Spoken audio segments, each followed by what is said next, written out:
본문을 강의하면서 그냥 성경에서 얘기하는 결혼이란 어떤 것인지를 좀 얘기하려고 하는 겁니다. 그래서 제 생각이라고 여러분 듣지 마시고, 왜 이런 말씀을 드리냐면, 말씀을 듣다 보면은 여러분에게 이렇게 부딪히는 내용들이 있을 거예요. 그게 바로 하나님이 나의 가치관을 바꾸고 나의 생각을 바꾸시는 작업이라고 저는 생각을 하거든요. 그런 부분들이 여러분들이 상처가 되지 않게 되기를 바랍니다. 혹시 예수님을 영접하지 않았기 때문에 아직 이 말씀이 이해가 안 되는 분들은 그때 그냥 귀를 살짝 막으시면 돼요. 그냥 그렇구나, 뭐 그런 것도 있구나, 이렇게 넘어가시길 바라요. 상처받지 마시고. 그러나 제가 말씀을 전하면서 제가 여러분 눈치 보면서 해야 될 일을 말을 못한다 그러면 그것은 여러분들에게 큰 손해다는 생각이 들어요. 강의 설교의 장점이기도 해요. 내가 하고 싶은 얘기를 하는 게 아니라 오늘 읽는 본문이 하나님이 나에게 뭐라고 말씀하는지를 우리는 듣는 거죠. 네. 자, 지난주에 저희는 아브라함이 비싼 돈을 주고, 사라가 죽었잖아요. 비싼 돈을 주고 막벨라 굴을 샀어요. 막벨라 굴을 그런 비싼 대가를 치르고 샀는데, 그것은 단지 땅을 산다는 그런 의미가 아니라 바로 하나님의 언약의 약속, 축복의 약속, 그것을 믿고 있다라는 그 믿음의 행위였던 거예요. 왜 그럴까요? 하나님께서 약속하셔서 축복하시겠다고 하는 그것이 자기 대해서 끝나는 것이 아니라 그 다음 때로 넘어가는 것에 대한 믿음의 행위인 것이에요. 여러분들이 신앙생활 하면서 첫 세대들이 이 땅에 뿌리를 내리면서 믿음의 뿌리를 내리는 과정 속에서 고난이 되고 힘들어도 그 자리를 잘 버티고 예배의 자리, 목장의 자리, 말씀의 자리 있어야 되는 이유가 바로 뿌리가 약한 사람들은 언제 뽑힐지 모른다는 사실이에요. 그렇기 때문에 뿌리를 내리는 그 과정 속에 잘 붙들어 있고, 하나님이 왜 나에게 지금 축복을 안 하는가, 여기에 초점을 두지 말고 하나님의 축복은 대를 넘어서 우리에게 주시는 축복이라는 것을 여러분 기억을 하시길 바랍니다. 그것이 지난주에 있는 말씀을 이어서 이 막벨라 굴을 구입한 그 언약의 말씀을 믿고 따르는 아브라함의 행위였다는 것을 여러분들에게 먼저 말씀을 드리는 거예요. 그러니까 여러분 또 이제 창세기 24장에 이제 우리가 들어가서 아브라함에게 있어서 가장 중요한 것은 어떤 생각이었어요? 자기 와이프가 죽고 자기 아들이 결혼을 잘 해서 대를 잘 이어가는 거잖아요. 그래서 창세기 24장은 창세기 중에서 가장 긴 장이에요. 여기가. 아니 왜 창세기 24장이 이렇게 긴가 자꾸 읽다가 다른 구절보다 왜 하나님이 예를 들어서 창세기 1장을 지금 너무 중요하니까 그 장을 좀 길게 하지, 창세기 24장을 이렇게 하나님이 길게 쓴 이유가 뭘까요? 뭐에 대해서 다루고 있냐면 결혼에 대해서 다루고 있거든요. 리브가와 이삭과 리브가의 결혼에 대해서 다루고 결혼 생활에 대해서 다루고, 그러니까 하나님이 이런 부분에 대해서는 할 얘기가 많이 있는 거예요. 그렇죠?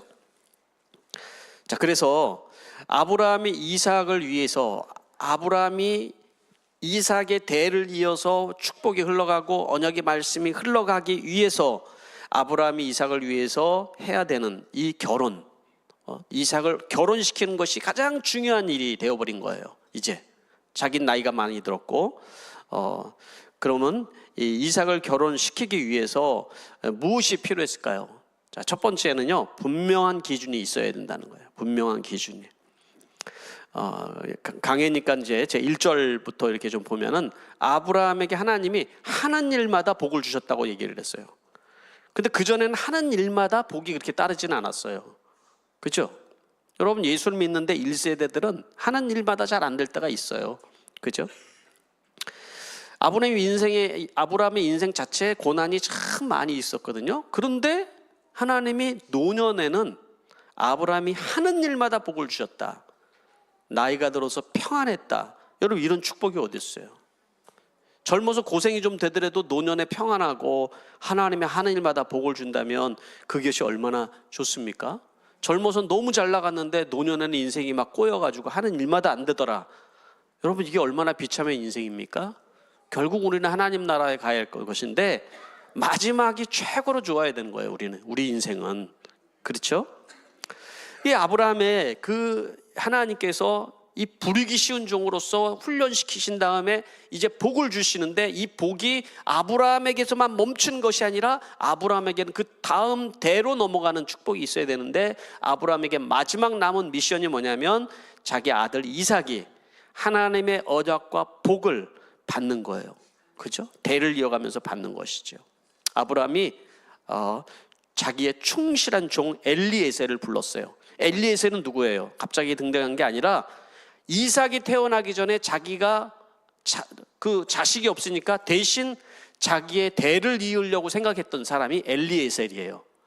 그만큼 믿는 사람이었고 그만큼 충성스러운 사람이었다라는 거죠.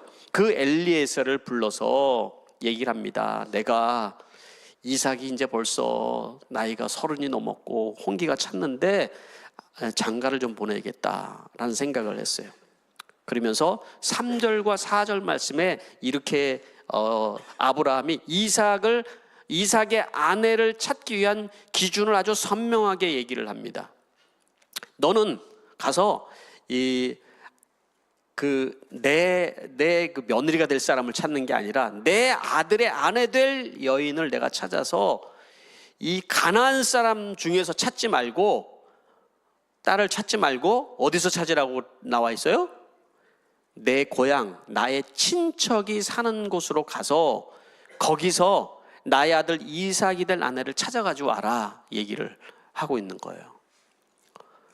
이게 무슨 얘기예요, 여러분? 지금 아브라함은 지금 자기가 살던 고향을 떠나서 지금 가나안 땅에 약속을 믿고 여기 와서 지금 살고 있는데, 지금 그 자기 충실한 종에게 얘기를 하는 것은 아내가 될 사람은 지금 가나안 땅에서 찾지 말고 나의 고향 친척 사는 그 갈대아 우르로 가서 거기서 찾으라고 얘기를 하는 거예요. 예? 왜 그렇게 얘기를 했습니까? 어떻게 보면은 아브라함의 입장에서 생각하면요, 지금 가나안 땅에 살고 있으니까 이 가나안 땅에서 뿌리를 내리고 살아야 되니까, 복을 받으며 살아야 되니까 이 가나안 땅에 살고 있는 햇사람들이 잘 사는 사람들도 많이 있고, 그리고 자기에게 도움을 주는 사람들도 있고, 그런 관계들이 형성이 돼 있을 거 아니에요, 거기에. 그래서 지난번에 막벨라 굴도 또 구입을 하게 되고 그랬잖아요. 그런데 뿐만 아니라 가나안에 자기는 나그네처럼 살고 있단 말이에요, 이방인처럼. 그러면 결혼을 하게 되면 내 아들은 가나안 영주권도 받고 얼마나 좋아요, 그죠? 그런데 왜 아브라함은 여기서 아내를 찾지 말고 했을까요? 여러분 이미 답을 다 알고 있을 거라고 생각해요. 그것은 이삭의 배우자의 조건은 딱 한 가지예요. 예수 믿는 사람을 찾아와라, 이 얘기인 거죠. 예수 믿는 사람을 찾아와라, 신앙의 대를 이어야 된다, 이것이 아브라함의 조건이었던 거예요. 그러니까 많은 조건들이 부모로서 내 자녀를 결혼시키는데 조건들을 가질 수가 있어요.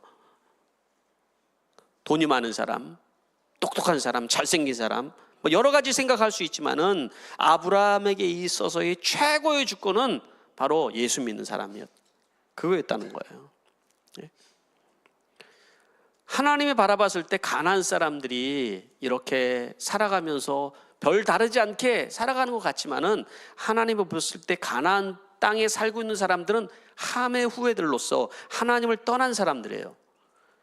도덕적으로만 무너진 것이 아니라 그들의 삶 속에서는 하나님이 존재하지 않는 삶을 살아가는 사람들이라는 것이죠. 그때 이제 엘리에셀이 이제 물어봅니다. 5절 말씀에 아브라함에게 물어봐요. 주인님, 이 며느리가 될 사람을 제가 가서 이렇게 찾아와가지고 오면은, 근데 그 사람이 따라가지 않겠다고 그러면 제가 어떻게 할까요? 이거는 이제 여러분 생각을 해봐야 돼요. 왜 따라가지 않을 거라고 생각을 했냐면은, 아브라함이 지금 갈대아 우르를 떠나서 가나안 땅까지 오는 세월이 얼마나 오랜 세월이 걸렸어요. 거리로도 얼마나 먼 거리였냐면 800km예요. 800km. 그러니까 여러분 지금은 800km를 지금 우리가 간다 그러면은 10시간 정도 잡고 가야 되잖아요. 여기서 한 멜번 정도 거리 될까요? 그 거리에 뭐 그거 차로 가면 뭐 그냥 하루면 가죠라고 생각하지만 그때 당시엔 그게 아니잖아요. 걸어서 가는데 얼마나 오랜 시간을 걸어서 가야 되잖아요. 그러니까 며느리들의 사람이 내가 만날 그 내 신랑이 될 사람이 얼굴도 못 보고 누가 쫓아오겠어요? 쫓아올 이유가 없죠. 그러면 이제 얘기를 해요. 그러면서 제가 주인 어른의 아드님을 데리고 주인께로 나오신 그 고향으로 갈까요? 물어봐요. 이렇게 반대로 도리어 제가 그 이삭을 데리고 제가 그 며느리가 사는 그 땅으로 거꾸로 갈까요? 이렇게 물어보니까 뭐라고 얘기를 하냐면 6절 말씀에 아브라함이 그에게 얘기를 하는데 절대로 나의 아들을 그리로 데려가지 말아라 얘기를 합니다. 왜 절대로까지 써가면서 그리로 데려가지 말라고 얘기를 했을까요? 네? 그것은 바로 그 7절 말씀에 답이 있어요. 7절 말씀에 아브라함이 왜 절대로라고 얘기했는지 7절 말씀 같이 한번 읽어봅시다. 시작. 주 하늘의 하나님이 나를 나의 아버지 집 내가 태어난 땅에서 떠나게 하시고 나에게 말씀하시며 나에게 맹세하여 이르기를 내가 이 땅을 너의 씨에게 주겠다 하였다. 요거예요. 내가 이 땅을 너의 씨에게 주겠다라고 얘기를 했다는 거예요. 그러니까 아브라함에게 있어서 그 언약의 약속은 두 가지예요. 땅을 주겠다 하고 내 씨를 통하여서라는 거예요. 그렇죠? 하나님의 나라를 이루어가는 데 있어서 그 가나안 땅에 하나님의 나라를 이루고 그리고 내 자녀에게 복을 주어서 씨를 통하여서 복을 주겠다라는 거예요. 그 가나안 땅에서 그 약속을 믿고 있었던 것이죠. 그러니까 아브라함이 이삭을 결혼을 시키는 목적도 동일한 거예요. 바로 영적 자녀의 재생산형. 믿는 사람을 만나서 이 땅에서 이 가나안 땅에서 하나님의 나라를 이루어가는 거예요. 그 약속의 땅에서 이 씨를 보존하는 것이 그것이 중요한 거예요. 그런데 내가 이렇게 저렇게 상황이 안 돼서 타협을 해서 거꾸로 또 내가 살던 그 땅으로 다시 돌아가는 것도 아니고 이 땅에 가나안 땅에 살면서 믿지 않은 사람을 만나서 가나안 족속들과 섞여서 씨를 보존하지 못하는 것도 아브라함은 원치가 않았던 거예요. 네? 근데 여러분 이 성경을 읽다 보면은 하나님께서 이런 비슷한 얘기 굉장히 많이 하시죠, 그죠? 그러니까 결국 섞이면은 망한다 내용들이 성경에 계속 나오잖아요. 그리고 느헤미야서에 보면은 이스라엘 백성이 망하잖아요. 망한 다음에 다시 돌아오는데 돌아와서 이스라엘 백성들과 제사장들이 이 망한 나라 속에서 다시 그 공동체를 재건하고 하나님 나라를 세워나가는 과정 속에 도비아나 산발랏 같은 사람이 계속 방해 공작을 합니다. 그리고 도비아와 산발락의 전략은 뭐였냐면은 이 결혼을 통해서 혼합시키는 거였어요. 그걸 제사자들은 그걸 파악하지 못하고 도비아와 산발랏이 재력도 있고 또 힘도 있고 그러니까는 이게 통혼을 계속 시켰거든요. 그때 느헤미야가 아주 가슴을 치면서 그 결혼을 망했어요. 마찬가지로 에스라도 마찬가지예요. 에스라 같은 시대에 활동했던 에스라는 그것을 깨닫지 못하고 있는 사람들이 자기 막 시험을 막 쥐어뜯으면서 그렇게 섞이는 것은 바로 이 공동체 정체성이 흔들어지는 것이고 하나님의 나라, 바로 하나님이 이 가나안 땅에 그 이스라엘 나라를 세우시고 이 땅에 하나님 나라를 세우는 것이 정체성을 허물어뜨리는 사단의 전략이라는 것을 알고 있었기 때문에 그랬던 것이죠. 보통 우리는 결혼에 대해서 우리가 생각할 때 믿는 것 같은데 믿음이 있다고 얘기했지만 조건은 세속적이고 세상적인 경우들이 많이 있습니다. 그래서 청년들도 이렇게 결혼에 대한 조건들을 얘기하면 믿음이 아니라 믿음이면 됩니다라고 얘기하지만 사실은 그 안에서는 뭐냐면 저 사람이 내 타입인가 아닌가를 더 생각하죠. 예?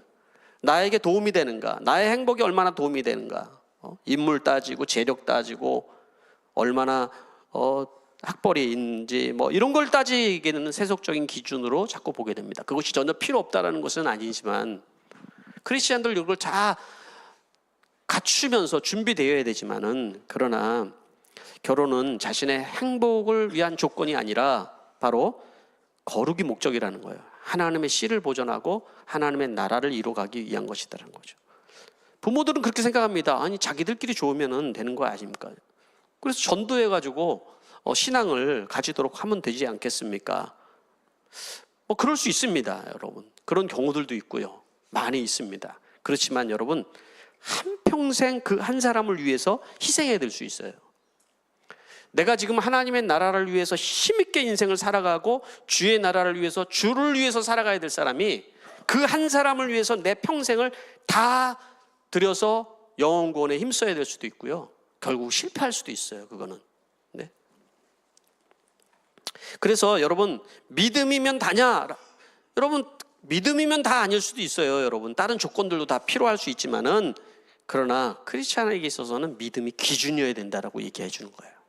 네? 믿음이 기준이 돼야 된다는 거예요. 내 자녀들이 결혼에 있어서는 믿음이 기준이 돼서 흔들리면 안 된다는 걸 얘기하는 거예요. 왜 그렇습니까? 결혼은 육체적인 결합만이 아니라 영적인 결합인 거예요.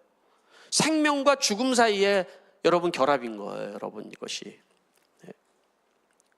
그러면 어떤 여러분 배우자를 우리가 찾아야 부모는 볼 수 있어야 될까요, 여러분? 제가 이번 주에 묵상을 하면서 어떤 묵상을 여러분들에게 올렸냐면, 자신의 죄를 보지 못하는 죄인이라는 묵상의 글을 올렸거든요.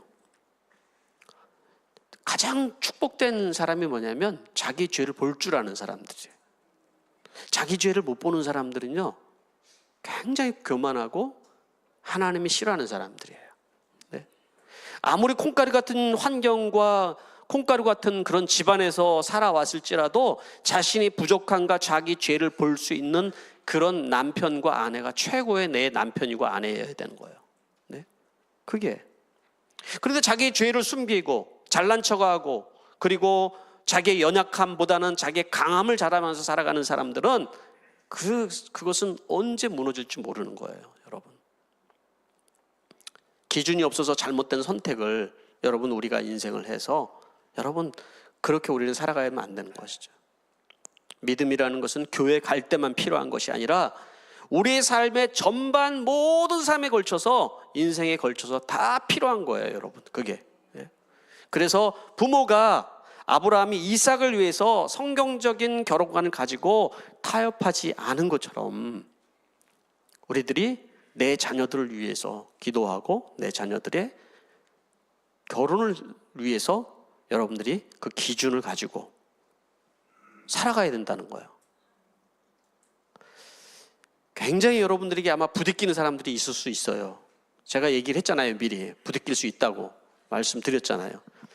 여러분들이 지금 여러분의 대만 생각하지 마시기 바랍니다. 여러분들이 나는 안 믿는데 난 시집을 왔을 수도 있고요. 여러 상황들이 있을 수 있잖아요.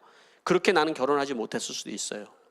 그럼 나는 뭔가 이렇게 생각하지 말고, 지금부터 여러분들이 하나님의 그 은혜의 하나님께서 나를 불러주셨다면 그 은혜로운 삶을 여러분 살아가고, 그 하나님의 외인으로 살던 우리들을 불러서 우리에게 복을 주시고, 하나님께서 우리 내 세대에 끝나는 것이 아니라 그 다음 세대에 이어기까지 하나님이 우리에게 원하시는 것들을 볼 수 있도록 여러분들이 믿음의 뿌리를 내리셔야 되는 거예요. 네? 그게 되게 중요한 거예요. 제 기억 속의 부모는 참 일부에서 얘기하기는 힘들어요. 저희 어머니 아버지가 여기 있어가지고. 저희 교회가 굉장히 율법적인 교회였어요. 장로교회에서 제가 자라면서 그 주일날도 텔레비도 못 보게 하고 뭐 사 먹지도 못하게 하는 그런 교회였지만, 그런 분위기에서 자랐지만, 우리 부모가 딱 한 가지는 제 어렸을 때 기억이 뭐냐면, 그 율법적인 그 분위기 속에서 뭐냐면은 가족 예배를 드리는 거였어요. 가족 예배. 네? 거기서 계속 가치관을 심어주는 거죠. 그게 최고의 부모로서 자식에게 줄 수 있는 최고의 축복이라고 생각을 해요. 부모 세대가 부족하고 약하지만, 그런데 기준점은 하나 딱 있는 거예요, 이게. 이 믿음의 기준은 내 자녀 세대들에게 세워주면 좋겠다. 지금 내 어린 자녀들을 데리고 자녀들이 있는 분들은 지금이 너무 중요한 거예요. 여러분, 우리 시대에 살아가고 있는 우리의 다음 세대들이 여러분 자기 기준이, 우리 포스트 모더니즘 시대를 살아가는 이 시대 속에서 얼마나 자기 기준이 강합니까, 여러분? 말씀을 받기가 너무 힘든 환경 속에 살고 있는 거예요. 어린아이 때부터 벌써 유튜브 속에서 자기의 생각을 배워나가요. 선생이 가르쳐주는 게 중요하지도 않고 교회에서 배우는 것도 중요하지 않냐고 내 기준을 가지고 여러분 준비하면서 살아간다고요. 그렇게 살아가는 모습이 너무 각각인 거예요. 그런데 여러분, 부모는 어떤 기준을 세워야 되냐면은 내가 이 신앙의 기준을 어떻게 세워줄 것인가. 그것을 잘못 가는 거를 잔소리를 할 생각하지 말고 여러분 큐티하면서 하나님의 말씀을 먹이는 부모가 되어야 되죠. 네? 내가 잔소리하는 부모하고 하나님의 말씀으로 여러분 평생 계속해서 얘기해주고 그런 모습을 보여주는 부모가 여러분 믿음의 그 내 자녀 세대들에게 복을 준비해 주는 거라고 저는 생각을 합니다. 네, 그게 되게 중요한 거라고 생각을 해요. 우리 교회 어린이들이 너무 많이 있잖아요. 그죠? 근데 이 아이들이 너무 신앙으로 잘 잘 거라고 여러분 우리 다 착각하면 안 돼요. 교회에서 알아서 잘 키워줄 거라고 생각하면 안 돼요. 1차적으로 책임은 뭐냐면 부모들에게 있는 거야. 자녀는 부모를 보고 성장하는 거거든요. 그래서 두 번째가 중요합니다. 오늘 두 번째는 바로 신실한 중매인이 필요하다는 거예요. 신실한 중매인.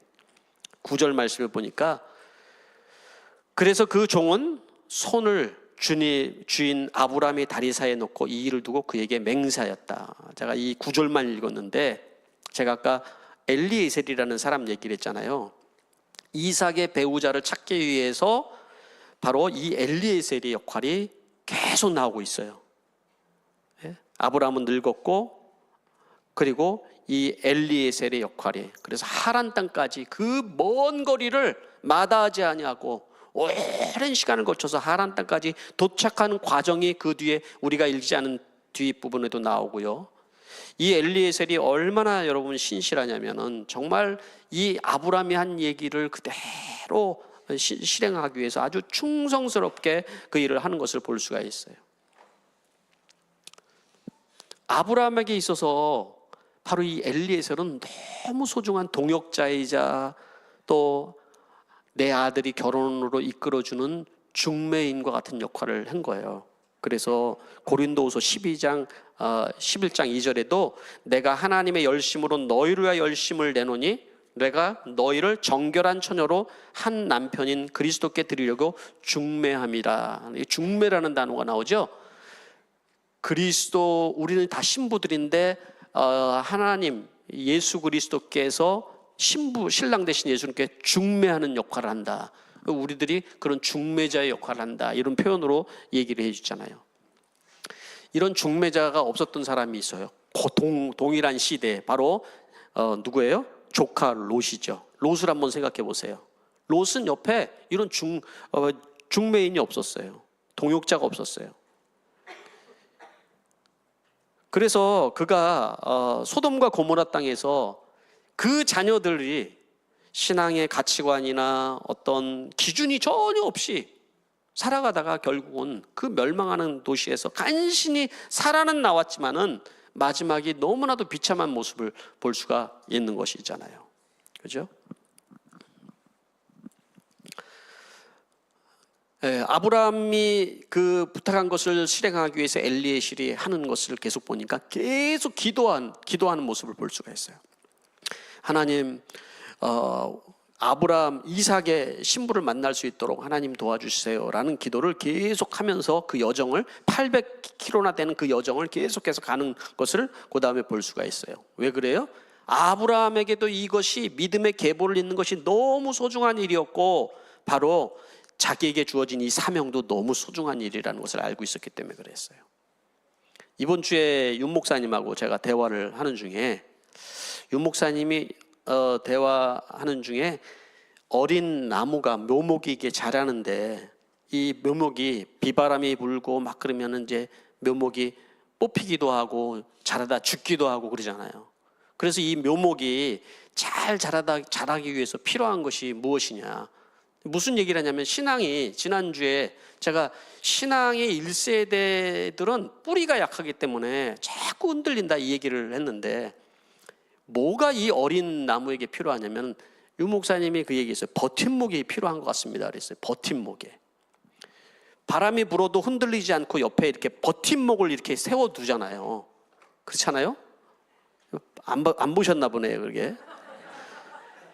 바로 여러분, 우리의 신앙이 흔들리고 뿌리채 뽑힐 것 같은 그 상황에도 나를 붙들어 줄 수 있는 그런 버팀목들이 옆에 있으면 그게 은혜라는 거예요 여러분. 네, 그게 이 주변에 나의 신앙을 붙들어 줄 수 있는 버팀목과 같은 사람이 있는 것이 얼마나 축복인지 모르는 거예요 여러분. 그게 내 인생에도 여러분, 내 인생이 고난과 여러 가지 역경 속에서 나를 그런 버팀목과 같은 역할들을 옆에서 해주면서 해주는 사람들도 너무 소중한 사람들이고, 바로 그 신앙을 붙들어 주기 위해서 옆에서 버팀목의 역할을 해주면서 지지해주는 그런 사람들이 바로 이 엘리에셀과 같은 사람이었다라는 것이죠. 그런 사람이 없을 때 여러분, 우리는 신앙이 자랄 수가 없어요. 네? 그래서 너무나도 이 중요한 부분이 이 엘리에셀이라는 것이죠. 제가 목회를 하면서 깨닫는 거는 그런 거예요. 우리 교회가 영혼권이 너무 소중하다는 걸 알고 있기 때문에 영혼권에 집중을 하는 교회예요. 그리고 또 한 가지 중요한 것은 뭐냐면, 다음 세대의 신앙을 계승하는 거예요. 그죠? 그래서 계속 우리는 그거에서 기도하고 있는 거예요. 다음 세대 신앙을 계승하는 데 있어서 제일 중요한 게 뭘까요 여러분? 힌트는 이미 다 드렸어요 제가. 뭐가 제일 중요해요 여러분? 결혼이 중요해요. 결혼. 내 자녀 세대들이 결혼이 되게 중요한 거예요. 바로 이 아브라함의 마지막 사명이 내 자녀의 결혼 문제에 있었던 거예요. 그게. 그래서 그렇게 자기 기준을 가지고 있었던 것이죠.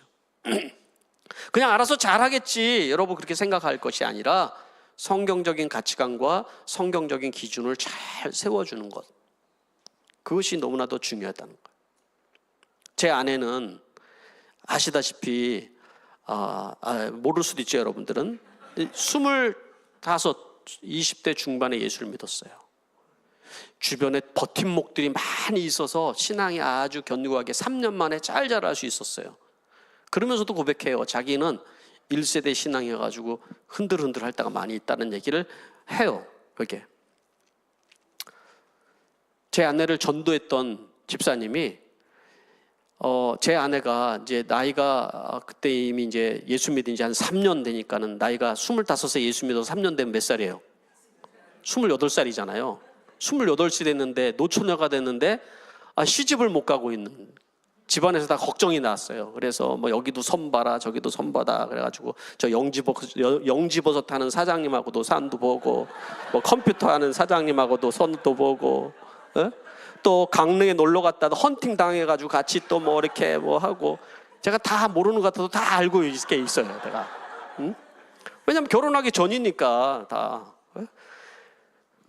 그런데 전도한 그 집사님 생각에는 그 영지버섯 사장하고 결혼하면 안 될 것 같은 거죠. 그 영지버섯 사장하고. 그래서 저를 이렇게 중매를 한 거예요. 중매. 얼마나 축복된 일입니까? 인생 최고의 축복을 받은 거죠. 제가 봤을 때는. 제가 얘기했지만 저는 이렇게 사람이 보기에도 현찮아 보이지만, 신앙에 있어서는 뿌리가 있잖아요. 뿌리가. 뿌리가. 제가 버팀목 역할을 해주잖아요. 또 이렇게 결혼해가지고. 최고의 버팀목은 누구예요? 남편이나 아내인 거죠. 남편과 아내들이 다 흔들리고 그냥 똑같이 그냥 갈대처럼 그렇게 흔들리면은 어떻게 가정이 세워지겠어요? 세워줄 수가 없죠. 그래서 저희 집사람은 평생의 축복을 받았다 이렇게 생각을 하고 살아야 되는 거예요. 아니 호주까지 시집 와가지고 살고 있는데, 언제는 자기가 옛날에 만났던 누가 저를 만나고 싶다고 연락이 왔다는 거예요. 만나려면 만나. 영지버섯 사장하고 결혼해서 그 농촌에서 그냥 그 버섯 딴다고 얼마나 고생을 하는데, 목회자 계시지 마서 사모님 소리도 듣고 얼마나 좋아요 사실. 저는 최고의 여러분 이 버팀목을 해주는 장소가 목장이라고 생각합니다. 예? 서로 신앙적인 내가 좋은 사람만 만나는 게 중요한 게 아니라 내가 그런 좋은 사람이 돼야 되는데, 세상에는 다 자기 잘났는데 자기를 가리고 나서 나 행복하대요, 나 정말 잘 나간대요. 다 보면 속은 다 썩어 있는데 그런 얘기들을 해요. 그죠? 여러분 다 멀쩡하게 살아간 것 같지만 속이 다 썩어 있어요. 여러분 이 시대 하나님 없는 인생이 어떻습니까? 근데 목장에 오면 다들 시들시들해 보이기는 해요. 왜냐하면 다 얘기하는 얘기들이 진짜 다 구질구질한 얘기들을, 자기의 약함과 오늘 간증도 마찬가지, 또 이렇게 자기의 부족한 것들을 얘기하지만, 그러나 제가 말씀드렸잖아요, 최고의 배우자와 신랑감은 뭐냐? 자기 죄를 고백할 줄 아는 사람, 자기의 약함을 볼 줄 아는 사람, 그런 사람들이 정말 좋은 사람이라는 거예요 여러분. 그게 목장에서는 바로 이 성경적인 결혼 가치관을 세워주는 곳이라는 거예요. 싱글 목장이 얼마나 중요해요. 그래서 내 배우자를 위해서 기도하고. 왜 그런데 같은 교회 다니면서 왜 이렇게 결혼이 늦어지고 서로를 못 만난가? 여전히 세상 기준을 가지고 있어서 그런 거예요. 여전히 믿음이면 다다고 말은 하는데 세상 기준에 맞춰서 환상을 가지고 있는 것 같아요. 이렇게 내 모르는 어떤 사람이 오면 그 사람은 뭔가 신비로울 것 같은 환상을 깨야지 결혼을 할 수 있어요. 네? 환상을 깨야지. 내 가까이 있는 사람이 최고거든요. 그런 사람을 중매해 줘야 돼요. 여러분들은 기도하면서 아무나 되고 야 너하고 맞는 것 같다 이렇게 하지 말고, 기도하면서 정말 저 형제와 이렇게 만나면 정말 하나님이 원하는 가정이 탄생할 것 같다. 그렇게 해가지고 제가 연결해 준 사람들도 있잖아요. 네? 고맙다는 얘기를 안 하더라고요. 그런데 고맙다는 얘기를. 네? 자, 그래서 여러분 제가 이런 것들을 설교로만 할 게 아니라, 제가 예전에 에젤 축제라는 것을 여러분들에게 한번 소개를 했죠. 그게 이제 책으로 나왔는데 뭐냐면은 싱글들을 위한 행복 플러스라는 책으로 이렇게 나와서 아직 출판을 기다리고 있어요. 이게 어떻게 된 거냐면, 우리 한국의 박기명 목사님이라고, 이분이 이 교회가 최영기 목사님이 이 교회를 갔더니 이 젊은 싱글들이 많고, 그 싱글들이 결혼한 사람들이 신앙생활하는 사람이 그 교회에 많이 있는데, 교회가 너무 젊고 활기차고, 그리고 젊은 세대들이 신앙생활을 너무 행복하게 하더라는 거예요. 그게 도대체 이 교회는 뭐 때문에 이런 비결이 있냐고 그랬더니 바로 이 에젤 축제 얘기를 하는 거예요. 그게 그러니까 데이트할 때부터 가치관을 심어주고 10번의 데이트를 통해서 그 사람이 내가 만나야 될 사람, 내가 어떤 결혼관을 가지고 있는지 준비시키고, 결혼할 때도 먼저 결혼한 사람들이 이 결혼을 축복하면서 준비해주고, 그리고 결혼을 해서 결혼한 뒤에 살아가는 과정 속에서도 어떻게 살아가는지를 서로 보고 그렇게 할 수 있는 그런 것들을 이렇게 교회 안에 돌아가도록 해준 거예요. 그 윤 목사님이 우리 교회 안에 지금 결혼을 했는데 아이가 없는 가정이 16가정이라고 얘기를 했어요. 교회 등록되어 있는 가정 중에. 그런데 특징이 있어요. 다 그런 건 아닌데, 결혼을 해서 서로 너무 좋잖아요 지금은. 그러니까 서로에게만 집중을 하면서 교회 사역도 잘 안 하고, 가끔 목장도 잘 안 오고, 뭐 아무것도 안 하면서 그냥 그 시간을 그냥 열심히 즐기면서 살아간다는 거죠. 근데 우리는 뻔히 알거든요. 그 시간이 그냥 지나가면 얼마나 그 인생에 얼마나 손해가 되는지를. 주를 위해서 헌신하고 두 사람이 하나님 나라를 바라보면서 가는 것이 얼마나 축복된 일인 거를 모르는 거예요. 그게 안타까운 거죠. 그 세대들이 헌신하고 주를 위해서 살아가면서 가정이 건강하게 세워주고 가정에 큰 축복이 있다라는 것을 모르는 것이죠. 그래서 바로 이러한 에젤 축제, 싱글 플러스를 통해서 결혼하기 전에 데이트할 때부터 바른 연애관을 심어주고, 결혼을 하는 과정 속에서도 그런 과정을, 지금은 우리가 그런 과정을 하지만 결혼한 다음에도 이 과정들을 통하여서 건강한 가정을 세워주는 것이 목표가 됐어요. 그래서 제가 이 박기명 목사님한테 연락을 했잖아요. 그래서 7월 달에 있는 목회자를 위한 가정교회 컨퍼런스에 강사로 제가 초청을 했어요. 그리고 우리 교회도 오라고 얘기를 해서 7월 달에 우리 교회도 오기로 했어요. 구체적으로 이런 일들을 우리 교회 안에서 다음 세대들을 정말 세우기 위해서 해보려고 하는 것이죠. 마지막 세 번째는요, 시간이 다 돼서 짧게 얘기합니다. 확실한 믿음을 보여줘야 되는 거예요. 아브라함이 7절 말씀 보니까는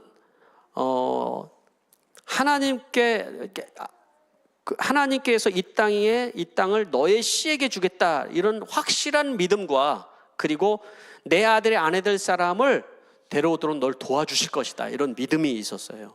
확실한 믿음. 부모 세대들이 필요한 것은 이런 확실한 믿음이 굉장히 필요하다는 것이죠. 예? 내가 그냥 말로만 하는 그런 부모가 아니라 삶으로, 신앙으로 보여줄 수 있는, 결혼 생활이라는 것은 어떤 것이고 무엇이 진정한 행복인 것을 보여줄 수 있는 그런 것들이 중요하다는 것이죠. 말씀을 맺도록 하겠습니다. 여러분들이 결단과 헌신을 하면서 하나님의 복은 우리 자녀 세대, 여러분 세대에 끝나는 것이 아니라 다음 세대, 요새 우리 많이 부르는 블레싱이라는 찬양을 부르고 싶었는데 아직 준비가 안 돼서 부르지는 못해요. 그 다음 세대, 천대에 이르기까지 하늘의 별처럼 바다의 모래처럼 하나님이 축복하신다는 이 약속을 아브라함이 믿었던 것처럼, 한 세대의 축복이 머무는 인생이 아니라 여러분 1세대가 얼마나 믿음으로 발버둥치며 몸부림치면서 뿌리를 내려야 되는지 여러분 아는 거예요. 올리브 브레싱을 목장마다 하고 있지만은 올리브 브레싱이 그냥 육신적인 축복을 위한 것이 아니라 영적인 대를 잇는 축복을 향한 것인 것을 우리가 기억을 해야 되는 거예요. 영적인 복이 임해야 그 다음에 세상적인 복이 있을 때 아브라함의 노년의 말년이 모든 것이 복이 됐다라는 이 고백이 나온 것처럼 여러분이 복이 되는 것인 줄 믿습니다. 이 시간에 우리 같이 1, 2분 정도 우리가 함께 하나님 앞에 오늘 기도하는 시간을 가지겠습니다. 기도하겠습니다.